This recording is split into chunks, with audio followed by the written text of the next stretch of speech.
Greetings and welcome to the 1 Minute Message with Nicolette, where I share easy ways hard workers like us can improve our well-being by nourishing our most important relationship, the one we have with ourselves.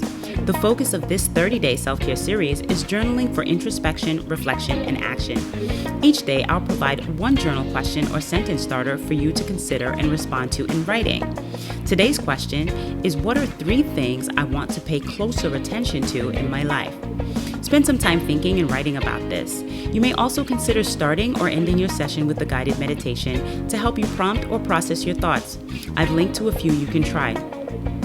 I'll be back tomorrow.